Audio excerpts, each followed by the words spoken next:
Sawadee and welcome to Thailand News Today. Slightly different format today where we're going to look at the new normal that's going to emerge probably after April 30. What is it going to look like? What will we be able to do? How will things actually work?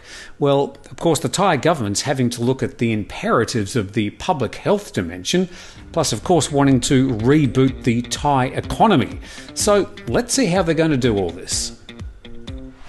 Well, firstly, the government's mulling an extension to the current emergency decree. It's meant to be finishing on April the 30th. That's only 9 days away. Well, this is a collection of the latest information from various sources which provide a framework for what could be the Thai government's response to the next phase of the COVID-19 outbreak, the gradual reopening of Thailand for business. The focus for the government is on provinces which have remained free of coronavirus infections or had at least 2 weeks without new infections. Firstly, the National Security Council say a proposal for an extension of the emergency decree will be forwarded to the Centre for COVID-19 Situation Administration for discussion later this week. Secondly, entertainment venues are likely to remain closed and that the nationwide curfew would probably be extended for at least another month. Thirdly, provinces with no viruses were high on the list to be allowed to ease restrictions. Here's a list of those provinces. Additionally, there are 32 other provinces that haven't reported any new infections over the past 14 days. An advisor to Thailand's public health minister says that business groups have agreed before any businesses will be allowed to reopen, they must be categorised according to the level of risk. Businesses will be asked to calculate how much space they have and how many customers could be allowed inside to keep possible transmission of the virus to a minimum. High-risk businesses such as bars, pubs, entertainment venues and karaoke establishments will remain closed. Medium-risk businesses such as barbershops, hair salons, restaurants, food shops, department stores and shopping malls could be allowed to reopen gradually, although they must not hold sales which would draw a large number of customers and record entry and exit information to track customers. A nationwide real-time monitoring system should be implemented to provide people with updates on local transmissions.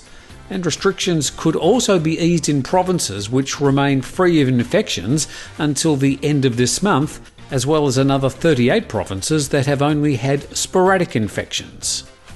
Meanwhile, 14 eminent doctors in Thailand have sent a letter to the government warning them of easing the travel restrictions and closures too quickly. The group of doctors have submitted a 5-point proposal.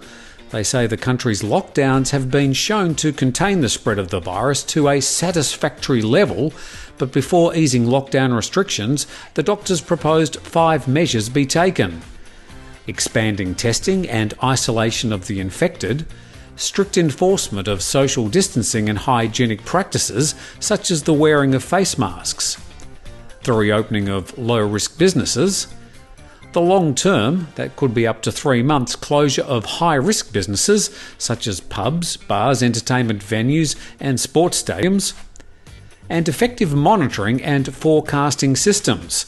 Again, these are recommendations from the group of eminent health professionals and have not been officially taken on by the government. Police in Nakhon Phanom, northeastern Thailand, are investigating the death of one brother and the severe beating of another after parents filed a formal complaint on Sunday night. 11 soldiers are now under investigation over the incident. The 59 and 56-year-old parents told police that at about 8:30 p.m. last Friday, 2 or 3 men in camouflage uniforms arrived in a pickup claiming to be soldiers on a drug suppression operation. They took away their 2 sons, a 33 and 29-year-old. They were later called to the Tat Phanom Crown Prince Hospital, where they were informed that one of their sons was dead. Doctors say he'd been severely beaten. In a search for their second son, the couple went to the Military Operations Centre at a temple in Tambon Phang Dang, where their 2 sons had been detained. They found their second son. He too had been badly beaten. He had 2 broken ribs and bruises all over his body. 11 soldiers are now being investigated after allegedly torturing and killing one brother and injuring the other. Police are investigating 1 commissioned officer, 6 non-commissioned officers and 4 conscripts. They've promised the family and the Thai community a thorough and transparent investigation.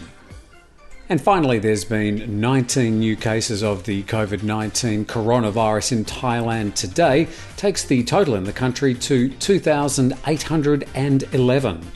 There's also been 1 more death, a 50-year-old taxi driver whose passengers include boxing stadium spectators, raising that tally to 48. Well, that's all for today's program, as we had a good look at what may emerge as the new normal after April the 30th. Of course, we'll make sure we keep you up to date with all the latest details at thetiger.com. You can subscribe down here and you'll get some alerts when we've got a new program up. In the meantime, thank you for joining us today, and we'll see you tomorrow.